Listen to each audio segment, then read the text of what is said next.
Bem-vindo a mais uma edição do Ponto de Encontro. Recentemente, a Câmara dos Deputados e o Senado vem discutindo uma série de medidas que promete afetar diretamente a vida dos brasileiros, principalmente dos trabalhadores. Essas medidas fazem parte do chamado ajuste fiscal e, dentre elas, estão mudanças no fator previdenciário.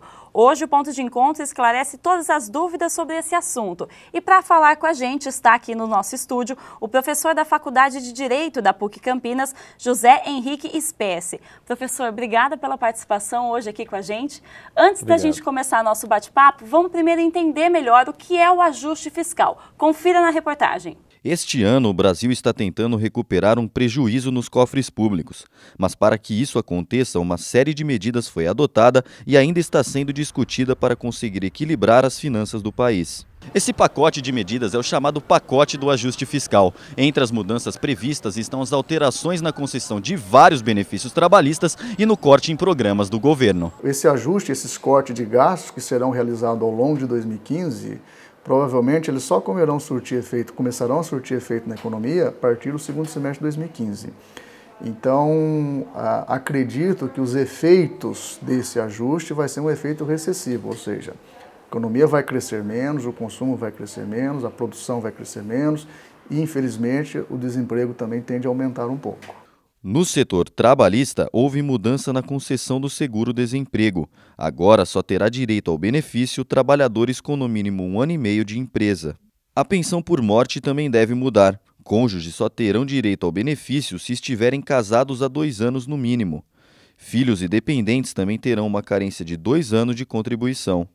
Outras medidas, como corte nos recursos do PAC, o Programa de Aceleração de Crescimento, além de corte nos gastos do governo, também estão sendo discutidas. A curto prazo, você não consegue ver benefícios do ajuste. Então, o que justifica se no curto prazo eu só estou vendo o efeito doloroso desse ajuste? Estas medidas, de certa forma, elas serviriam para reconquistar a credibilidade do país. E com isso, no médio prazo, o país voltaria a crescer, porque aumentando a credibilidade, você voltaria a retomar os investimentos produtivos, os investimentos de longo prazo e assim por diante. Professor, toda vez que a gente fala em ajuste fiscal, todo mundo já fica um pouco receoso aí, porque sabe que muitas mudanças estão para acontecer. Dentro disso, como a gente já havia conversado aqui no começo, estão as mudanças na forma como o brasileiro pode se aposentar.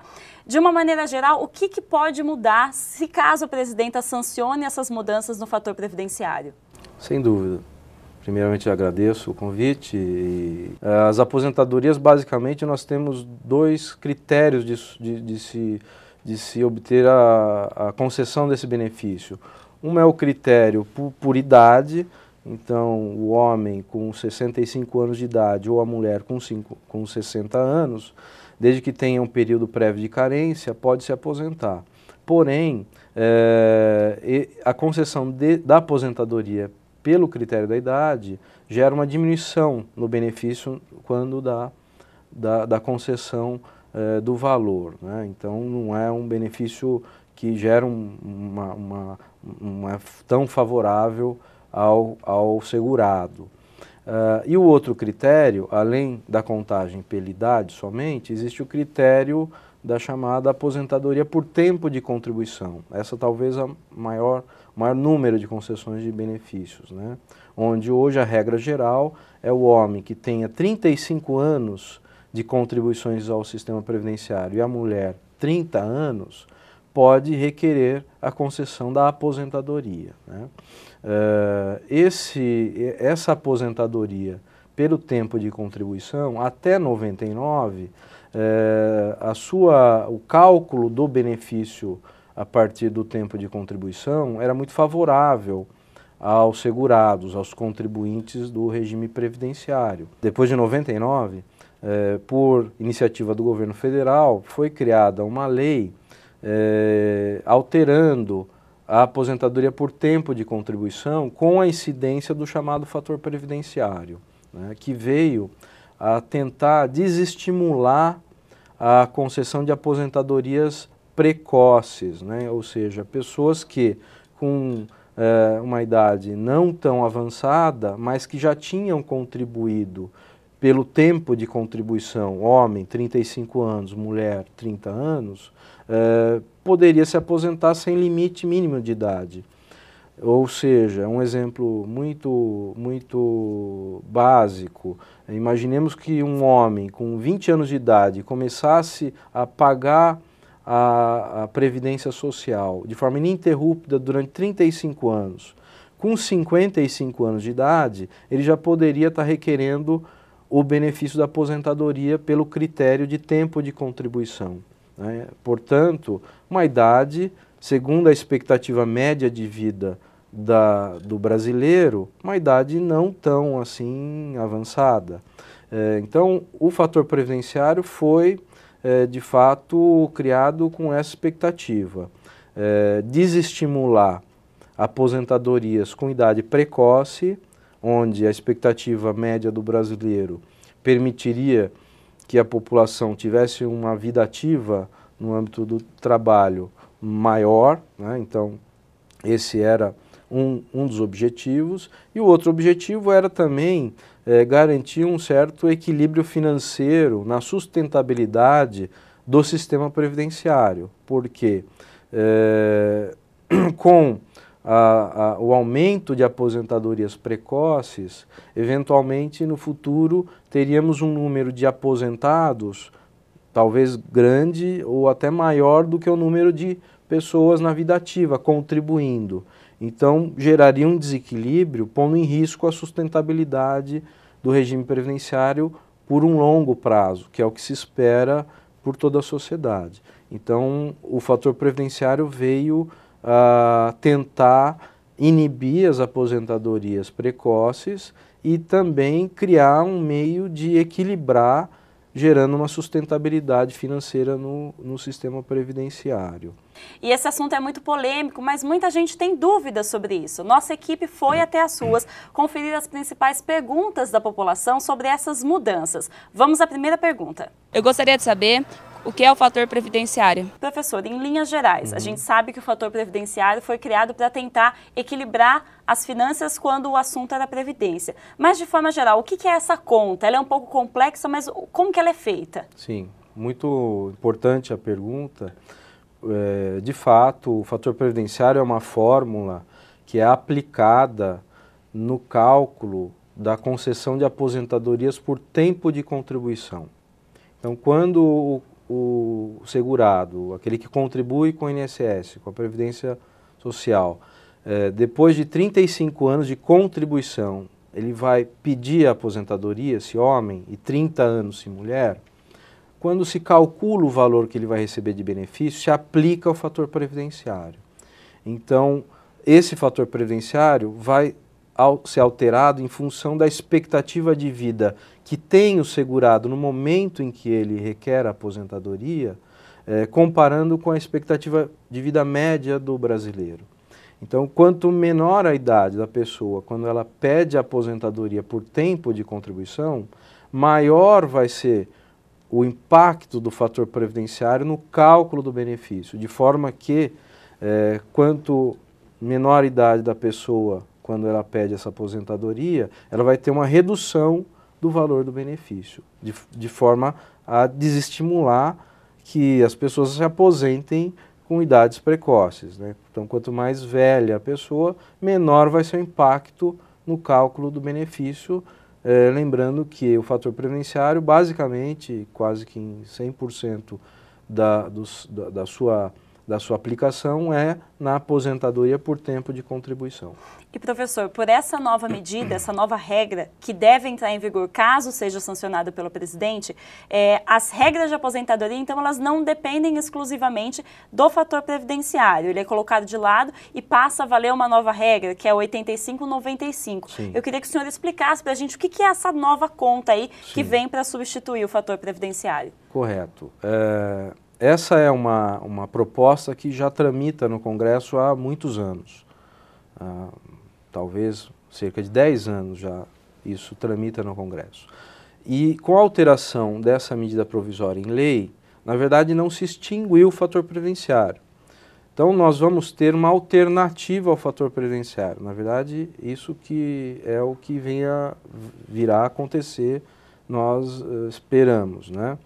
Onde nós vamos manter a aposentadoria por idade, com critérios de concessão, vai se manter a aposentadoria por tempo de contribuição, com aplicação do fator previdenciário, e vai haver uma outra alternativa, que é a aplicação dessa fórmula chamada 85-95, que vem a ser exatamente o quê?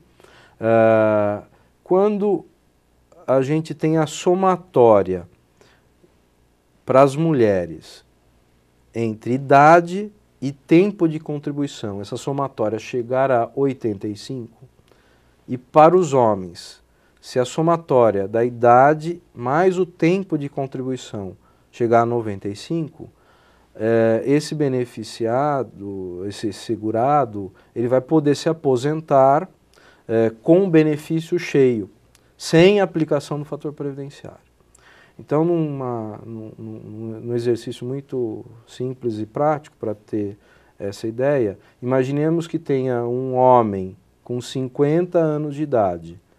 Ele vai ter que ter 45 anos de contribuição para ter a aplicação para ter a concessão de uma aposentadoria cheia. De forma que vai desestimular aposentadorias precoces e chegar no meio termo, onde, por exemplo, um homem com 60 anos de idade precisaria ter 35 anos de contribuição para ter o benefício concedido no valor na total. Sua totalidade, exatamente. sem descontos.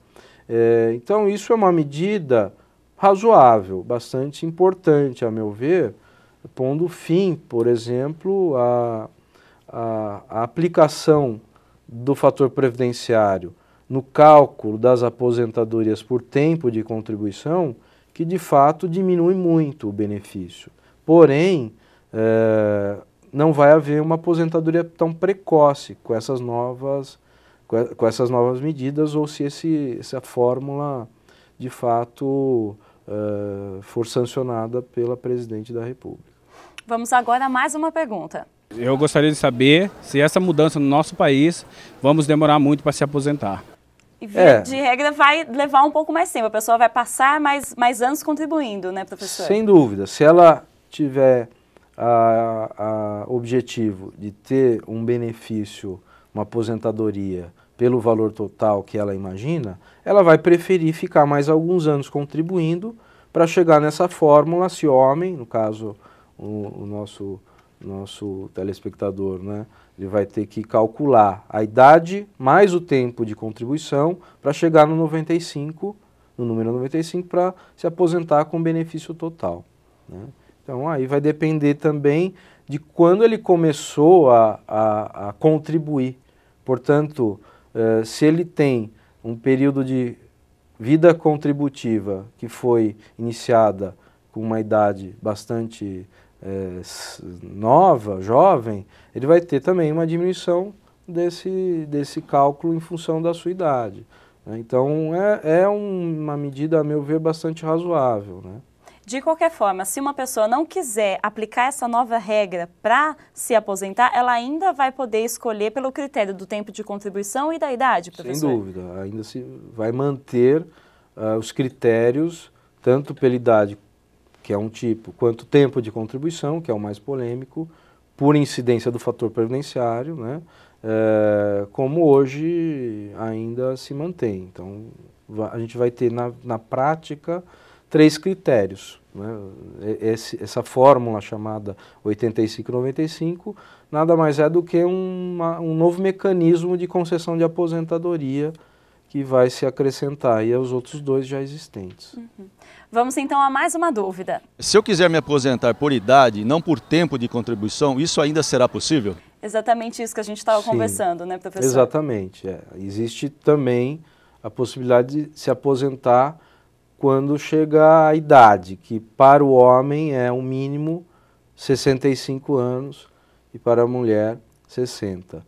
No caso, o homem, ele precisa ter uma carência de cerca de 15 anos, são 180 contribuições ininterruptas, que dá equivalente a 15 anos, para ficar mais fácil a compreensão, né? Portanto, ainda se mantém esse critério. O homem, no caso, se ele começar a contribuir com 50 anos de idade, ele pode se aposentar com 65. Porém, quando se calcula o benefício nesse tipo de aposentadoria, a perda é muito grande. Ele vai ter cerca de 70% apenas do valor desse benefício, quando teria um valor maior nos outros critérios. Então não é tão vantajoso a aposentadoria por idade, a concessão por esse critério. A vantagem é para aquelas pessoas que, infelizmente, por alguma razão, não conseguiram ingressar no sistema quando jovem, né? Então, ainda assim, a Constituição e a legislação previdenciária ela permite que essas pessoas possam ingressar, mesmo tardiamente, no regime e contribuir por um tempo mínimo para se aposentar ou ter um valor, um benefício previdenciário, mesmo que menor, mas que ela, numa idade já avançada, ela não fique desamparada financeiramente. Nós vamos agora a um rápido intervalo. Na volta, você confere outras dúvidas sobre fator previdenciário. Fique por aí, a gente volta já já.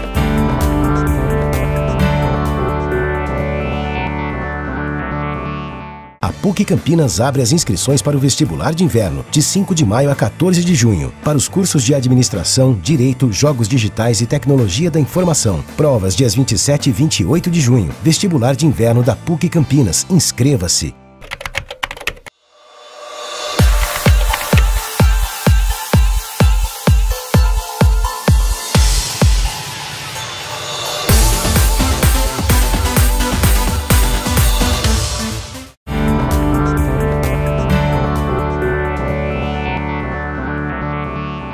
Estamos de volta, hoje ponto de encontro falando sobre mudanças no fator previdenciário. Professor, vamos então agora conferir mais uma dúvida vinda das ruas. Se eu me aposentar agora, o valor da minha aposentadoria seria maior? Varia, na verdade, do tempo de contribuição e também da idade da pessoa, professor. Vai haver a necessidade de se verificar o caso específico do interessado, quando ela começou a contribuir, se ela não parou de contribuir por alguns períodos durante esse tempo que ela contribuiu, os valores, a idade. Então, de fato, cada pessoa tem uma vida contributiva e de entrada, de início de contagem diferente, né? Então, vai depender, de fato, desses fatores que são bastante pessoais. E essas mudanças no fator previdenciário e também na forma de se aposentar têm repercutido principalmente nas associações dos aposentados. Rafaela Ribeiro. A possível mudança no cálculo da aposentadoria ainda está sendo discutida pelo governo, mas já é estudada pelas associações de aposentados. Nós vamos falar agora com o advogado Dr. José Antônio Cremasco. Dr. Cremasco, essa medida é vista como positiva ou negativa pelas pessoas que ainda vão se aposentar? Bom, não há medida que se faça na Previdência que seja otimista ou que seja boa. Todas, nos últimos anos, têm sido em prejuízo aos segurados. Essa medida também ela vai acabar com o fator previdenciário, ao que parece, porém ela virá com uma outra fórmula de cálculo, que é aumentando o tempo para o aposentado. Ou seja, hoje, o homem com 35, a mulher com 30, não precisa ter idade. Ao que parece, eles derrubam o fator previdenciário, mas acrescenta um limite de idade de 60 anos para o homem e 55 para a mulher. Portanto, a medida não virá para beneficiar, virá para prejuízo dos segurados. Para aquelas pessoas que já estão aposentadas, vai existir alguma mudança na prática? Bom, no Brasil tem uma situação muito curiosa. A Constituição Federal assegura o direito adquirido. Entretanto, na Previdência, esse direito adquirido não existe. Então, essa mudança que vem atinge todos os segurados, mesmo aqueles que estão há 30 anos na Previdência são atingidos, e também aqueles que vão entrar agora. Ou seja, pega a camada toda de segurado e, evidentemente, com prejuízo. E com relação aos jovens que estão pensando ou começando a contribuir agora, doutor, o que eles vão encontrar pela frente? Maiores dificuldades. Porque o IBGE, a cada ano que passa, tem mostrado o aumento do tempo de vida útil do brasileiro. E com isso, a Previdência vai cada vez mais restringindo direitos. O ideal é o jovem que está entrando no mercado de trabalho ou que pensa em uma aposentadoria, o ideal hoje é buscar uma poupança, rigorosamente fazer uma poupança para complementar a aposentadoria, porque da forma como ela está sendo conduzida, da forma como ela está sendo caminhada, o jovem daqui 35, 40 anos de idade, ele vai receber no máximo um salário mínimo de benefício previdenciário. Muito obrigada pela sua participação, doutor. Volto com você, Malu. Professor, do ponto de vista da Associação dos Aposentados de Valinhos, que foi o caso desse advogado que nós ouvimos, eles são um pouco pessimistas, né, com relação ao futuro, principalmente com quem ainda é jovem e pretende se aposentar pelo governo, né, através da Previdência Social. Essa medida, né, essa nova regra da 8595, ela pode tentar amenizar de alguma forma esse possível rombo aí, entre aspas, na Previdência, que muita gente tem medo de que isso aconteça? Na verdade, essa regra é, como eu falei antes, uma alternativa a um tipo de concessão, né? Vai se manter os outros critérios. Então, o segurado ele vai ter que fazer um estudo bastante importante e se aconselhar com algum especialista, se for o caso, se não tiver condição de fazer por conta própria, onde ele vai analisar em que situação ele tem um benefício para ele, pessoalmente, mais vantajoso. Até porque tudo vai em função da própria expectativa de cada um, né? Então, é difícil de a gente mencionar de uma forma geral. Agora, o que eu acho bastante importante lembrar é que a aposentadoria, ela é um benefício previdenciário bastante importante, o mais importante deles, né? Por outro lado, ele está inserido num conjunto de benefícios dentro de um sistema previdenciário.